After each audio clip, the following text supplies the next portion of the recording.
This is Abe Friedtanzer from Awards Buzz, and I'm very pleased to be speaking with the director of one of my favorite films of 2025, Mona Fastvold. How are you today, Mona?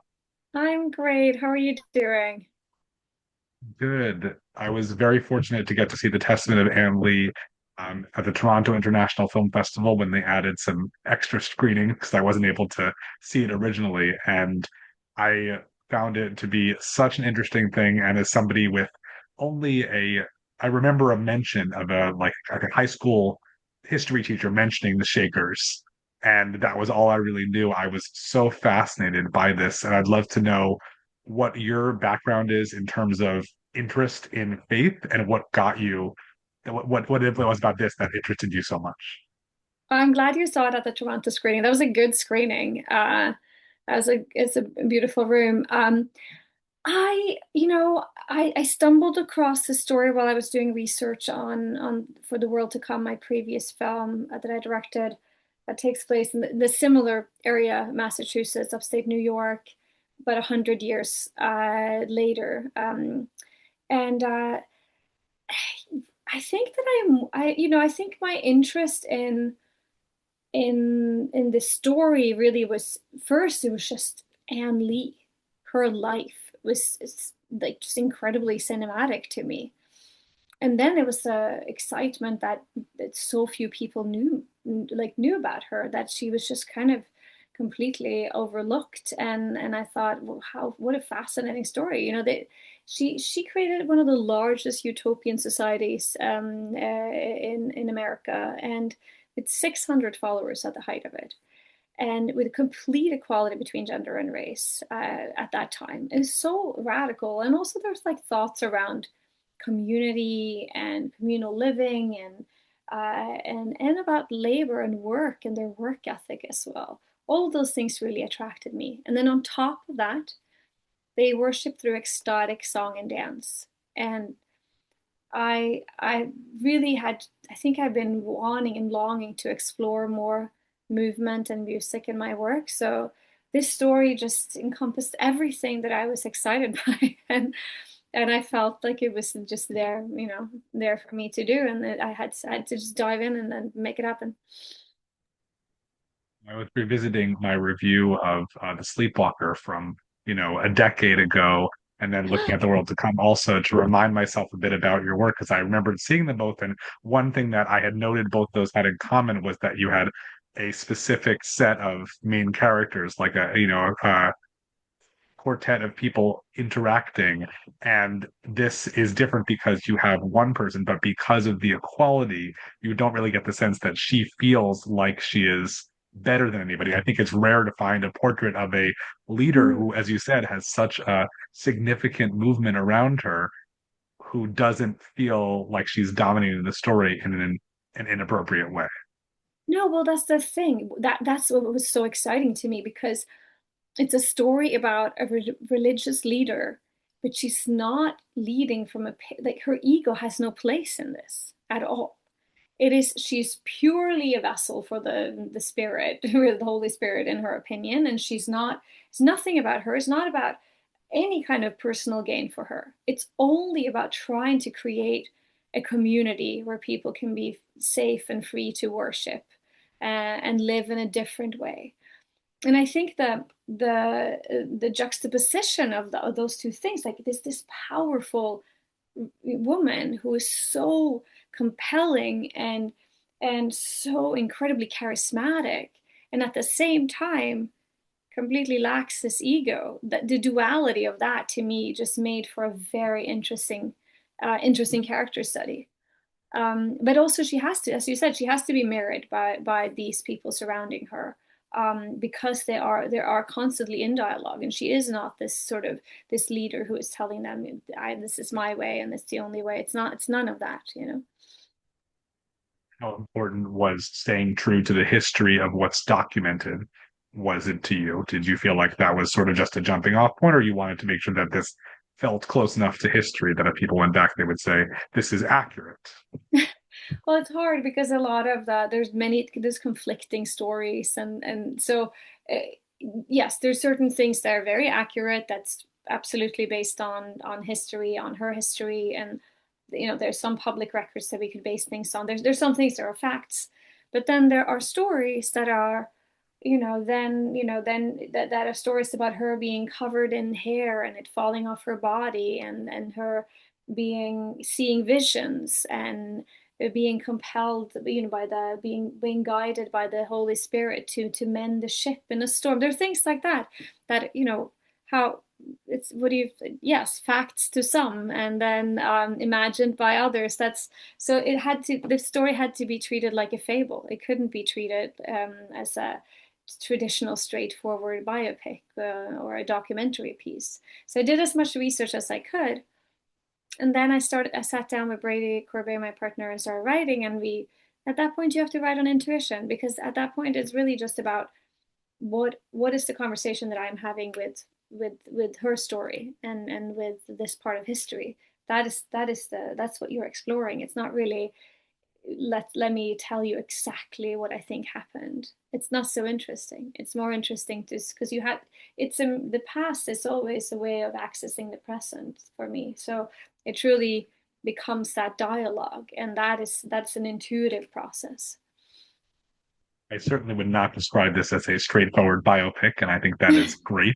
I had a wonderful conversation with Daniel Blumberg about the music and using the hymns.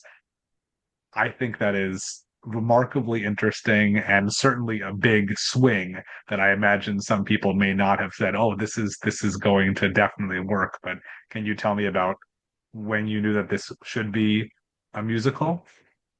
I knew right away that it had to have a lot of music and movement in this film, because they worship through ecstatic song and dance, the Shakers. So it's such a part of this huge part of how they live their lives. They live their lives through music, excuse me, and movement. So but I was resisting the using the genre. I was resisting calling it a musical for a long time, because it terrified me slightly. So I kept calling it like a musical and movement piece, until Brady eventually said it's a musical. Just accept it and just own it. And then when I did so, then we just realized that I wanted the entire film to just be infused by music and movement throughout every moment. And so to me, there's choreography and there's music in every single scene now. Even in the subtlest little way, in a longer dialogue scene, you'll see rhythmical gestures, or you'll hear a bit of music, or some improvisational singer doing a breath piece. It's really infused throughout the whole film. So it was daunting diving into it, but the Shakers has such a rich musical history as well. So we had that to be inspired by, but then I also knew that it had to become our own interpretation of that. But luckily, I worked with Daniel Blumberg very closely on The World to Come and on The Brutalist, and I knew I had that partner while writing this film. So and Celia Rosenholm, my choreographer as well. I knew, we've been friends for years and years, and so I was very much writing the film knowing that they would be there with me, creating those aspects with me together. I've been listening to a lot of the music since I started prepping my interview with Daniel, and my 2.5 year old daughter now requests "I Never Did Believe" and "All This Summer" pretty often because Oh, those are ones great. that she's enjoyed. Cool. Oh, I like that. That's cool. I like that she's like into I Never Did Believe. She's badass. It's a good one, absolutely. I am always impressed hearing about The Brutalist and the budget and what was accomplished there, and it feels like this replicated that you had very limited financial resources, but you accomplished, especially the sea crossing, on the boat. That just how do you approach things that seem so daunting and like they couldn't possibly work out there where they're supposed to, and then just go with it? What I've always done. It's how we've made all of our films. Vox Lux was a tight budget for what it was as well, with like a huge concert sequence and shooting in New York. The World to Come, we built a village, we burned a house down, we built every single set, we handmade every piece of costume for that film. Very little money up in the mountains in Romania. So, and Sleepwalker as well. I shot that film in 18 days and raised all the money and put it together. We just make films this is how we make movies. We are not we're going to tell the stories we want to tell, and we're going to look under every rock to find a partner who's willing to tell them with us without compromising on the vision and the idea of the picture. So um, I think that sometimes these limitations will spark creativity in a really exciting way. And I think we pushed ourselves really far on the Brutalist, and we pushed ourselves even further on Anne Lee. But we definitely went into production on Anne Lee, um, not with the success of the Brutalist, because it was actually we were in midst of production while the Brutalist was premiering in Venice. So quite the opposite. We were nervous and anxious about the faith of the Brutalist at that point, but we did have the we did feel really we had learned even more on that production, and we had the confidence that we could execute some pretty challenging and wonderful things on a tight budget. So and we had the confidence of our of our crew and our partners that we could do so. So I think that that definitely helps with Anne to have that in our back pocket. But hopefully it's we can find paths where we have just not a lot, but just a little bit more, so that we can have a little bit more of a more comfortable schedules and pay our crew a bit more, things like that. But I do love making films this way. I do love the challenges. I love having to rethink how you're going to do something, because you're like, well, I can't afford to do this crazy CG build of something. So I have to bring back a traditional matte painter and hand paint set extensions and mirror them to picture, or go back to model work, which we did with some of the ship sequences, which is really exciting to me, and it's so I think so beautiful. So there's there. I think I like the scrappiness of how we work, and I like how close the team is together, how close the departments work together, and how much joy and playfulness you can find when you are agile, which you can be with a smaller group of people. On the note of a smaller group of people, I know that there are very few practicing shakers left, but I am Yeah. curious if you've shown this film to other faith communities, and if so, what kind of reactions they've had to it. Oh, I've had really exciting conversations with other faith communities about this film. It's resonated, which is interesting, and I think it's because we don't judge Anne. I'm not, we're not. I'm not idealizing her either. I'm just trying to show her as the complex human being that I imagined her to be, and to show the good that she was trying to do, and it's a celebration of the community that she created in many ways as well. Then it also lifts up her flaws, and the things that were that was complicated and far from perfect with her as well. But I think if you're telling a story about someone of faith with a lot of respect and love, which I've really attempted to do, then it seems to be spark a really interesting conversation with people in faith communities as well. And on that note, have there been different reactions based on where you've shown the film geographically, or does everyone seem to connect the same way with it? No, I think it's been similar in terms of people wanting to have conversations about their relationship with faith and community. It's actually been quite similar from people from very different backgrounds and very different religions. So that's been exciting. It's been consistent about wanting to talk about, wow, this has made me think about my own relationship to faith and my community, and the importance of community, and why I seek towards that. So it's interesting. I mean, I'm not religious. I was raised in a secular house, so I don't have a relationship to religion in that way. But it's yeah, it's quite it's a lot of similarities with conversations with people from vastly different backgrounds and communities, and some atheists too. I was gonna say, I feel like I that would be my most interesting thing, but I think that, as you said, Yeah, it's presented in such a yeah, novel way that it's hard not to at least see the passion. Even if you don't yeah. believe in the testament, you can see the Well, passion. you can see the passion, but you could also, for me, what I really can relate to is trying to build something really difficult and impossible against all odds, and trying to create a new way of operating within a community. Because when I'm making a movie, really, I'm in charge of a small community. That's what I do. So setting the tone for what that could be and how that can function and how we can work within that is, there's similarities to that and their mission.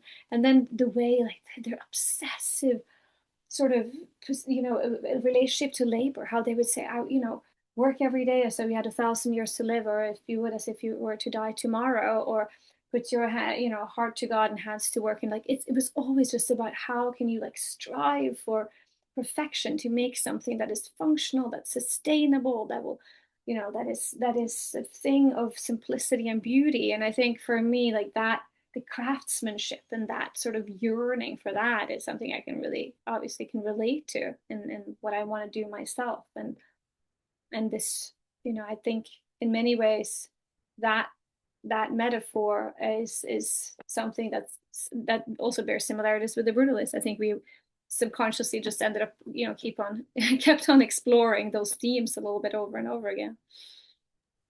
Well, having seen everything you've done, I really don't know what to expect next. Do you have an idea of what's to come and what you'll be exploring? I do, yeah. I need to be creative while I'm bringing something out into the world as well, because it's wonderful to have these conversations about the work, but you also just have to distract yourself from it a bit and just dive into something else immediately. We did that with, I mean, I had that when we were putting out the Brutalist. We got to I was diving into the edit or shooting the whole time. I was working on that, so it was really wonderful to just go into a dark room and be with my movie. And now that I get to be out in the world and talk about it and be really social, it's crucial to just be able to dive into my room and just sit with these new ideas and start placing them together. I have to have that contrast. Not, I think, you just become a little too subconscious. And while people are talking about this film, what are you talking about? What have you seen this year that's really sticking with you? And Oh uh, my goodness, there's a lot of exciting movies this year. It was just an accident. I had a really wonderful time watching that film. Um, there's a lot of my friends who made movies this year. It was so moving to see, Renate Reinsvold and Inga and Joachim's film, and how we've known each other for a long time. It's just like beautiful to see her work, and Imogen Poots, and there's like there's so many uh people I care about who's made movies this year. So it's just kind of it's a really warm and loving time to have a movie out, because you get to celebrate together and celebrate other people's work. And yeah, Nia, the Costa, and Sorry Baby, and there's this good group of women this year as well, which is exciting, female leads as well. And just enjoyed tremendously all of the wonderful performances in One Battle After Another, and the beauty. Oh my God, the set design and the beauty and the cinematography of Marty Supreme. Like it's a lot of good work this year. It's exciting. Good year for cinema. absolutely. I feel like I've been thinking about this film for so long that it's hard to believe that it's not out yet. So I wish you nothing but a warm continuation of the enthusiastic reception to this film with its release. And I can't wait to see what's next from you after this. Oh, thank you. Thank you so much, Mona. It was such a Thank you. pleasure. Yeah, likewise.